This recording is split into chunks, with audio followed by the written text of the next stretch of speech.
Selamat pagi, suster, bapak, ibu, dan anak-anak yang terkasih. Salam sehat, semangat, dan penuh sukacita. Puji syukur kepada Tuhan yang Maha Kuasa, karena pada hari ini kembali kita berkumpul dalam suasana yang cukup hangat untuk mendengarkan dan meresapi sabda Tuhan yang akan kita dengarkan hari ini. Sebelum kita mendengarkan dan juga merenungkan sabda Tuhan, marilah kita berdoa dan membuat tanda kemenangan Kristus.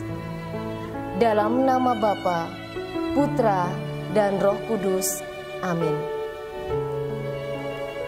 Puji dan syukur kepadamu ya Tuhan, atas kasih dan berkat yang boleh kami terima di hari ini, atas kehidupan, kesehatan, dan keselamatan yang Kau berikan kepada kami. Kami mohon berkat-Mu agar kami dapat mendengarkan, merenungkan sabda-Mu yang akan kami dengarkan hari ini. Terpujilah Engkau ya Tuhan, kini dan sepanjang masa. Amin. Inilah Injil Tuhan kita Yesus Kristus menurut Lukas. Dimuliakanlah Tuhan.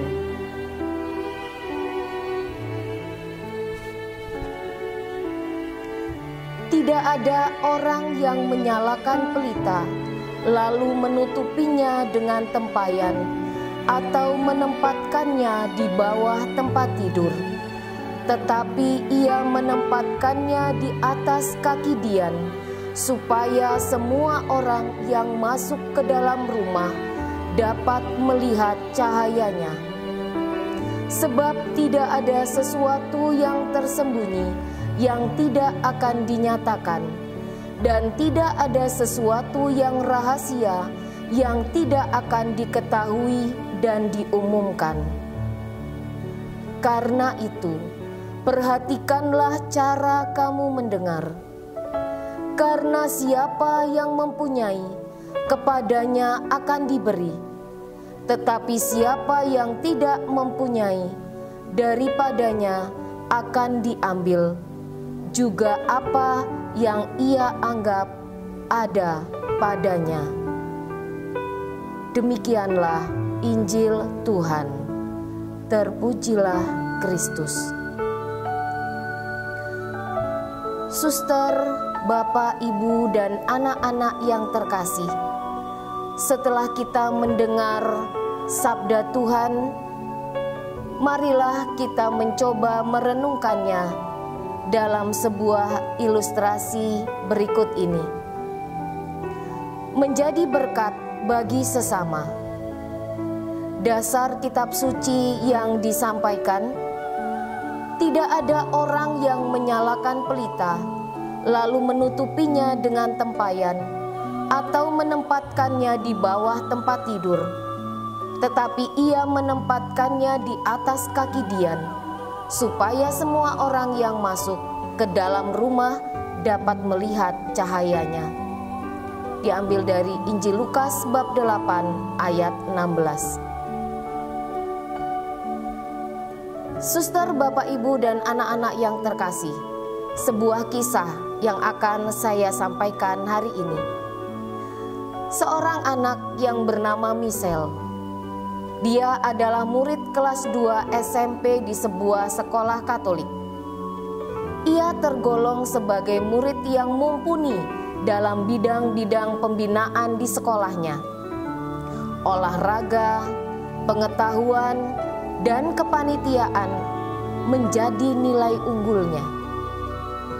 Suatu kali, ia melihat temannya yang sungguh kesulitan dalam hal pengetahuan. Melihat itu, ia merasa sedih. Maka ia mengusulkan kepada Dewan OSIS untuk mengadakan tur, semacam pelajaran tambahan untuk sesama siswa mengajari siswa lainnya. Usulnya ditolak. Menurut Dewan OSIS dan guru, idenya tidak tepat. Michelle sedih karena ketidakpedulian orang-orang di sekitarnya terhadap keadaan siswa dan siswinya.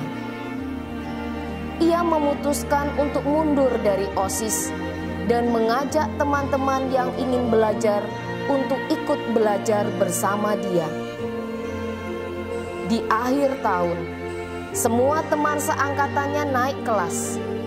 Salah satunya berkat bantuan dari Michelle.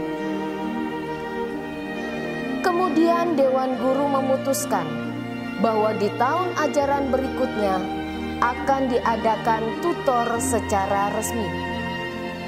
Mendengar itu, Michelle ikut berbahagia dan bersyukur kepada Tuhan. Suster, Bapak, Ibu, dan anak-anak yang terkasih, hari ini Yesus mengajak kita untuk menggunakan seluruh talenta kita secara maksimal dan menggunakannya demi kepentingan orang banyak. Tuhan telah memberikan kita talenta satu persatu. Sejak kita diciptakan, Tuhan telah memberikannya kepada setiap orang. Namun, apakah kita akan menggunakannya, atau kita mengembangkannya, atau kita mendiamkannya? Suster, Bapak, Ibu yang terkasih, apa yang bisa kita refleksikan dari renungan yang baru saja kita dengarkan ini? Apakah aku sudah mengembangkan talentaku? Bagaimana aku menggunakan talentaku selama ini? Demi diriku sendiri atau sudah berguna bagi orang lain? Suster, Bapak, Ibu, dan anak-anak yang terkasih, sebetulnya kita bisa mengembangkannya sesuai dengan bakat, minat, dan kemampuan kita. Namun seringkali kita malas, kita malu, kita takut dengan talenta yang sudah Tuhan berikan kepada kita. Maka setelah mendengarkan sabda Tuhan dan merenungkannya, mari kami mengajak kepada anak-anakku semua yang memiliki talenta yang luar biasa. Mari kita kembangkan talenta itu yang kita miliki, yang Tuhan sudah berikan kepada kita, agar berguna bagi orang lain dan juga perkembangan pribadi kita. Maka marilah kita berdoa kepada Tuhan, kita mohon pertolongan dari Tuhan, agar talenta yang kita miliki dapat kita kembangkan dengan rasa yang optimis, dengan rasa percaya diri, sehingga berguna bagi orang lain. Marilah berdoa. Yesus, sumber segala sesuatu, terima kasih atas berkat dan rahmat-Mu kepada kami. Bantulah kami agar kami mampu mengembangkan talenta kami dan menjadikannya berkat bagi sesama. Sebab Engkaulah Kristus dan teladan kami sepanjang segala masa. Amin. Kemuliaan kepada Bapa, Putra, dan Roh Kudus, seperti pada permulaan, sekarang, selalu, dan sepanjang segala abad. Amin. Santo Fransiskus Xaverius, doakanlah kami. Amin. Dalam nama Bapa, Putra, dan Roh Kudus. Amin. Suster, Bapak, Ibu, dan anak-anak yang terkasih, selamat beraktivitas. Tuhan memberkati kita semua.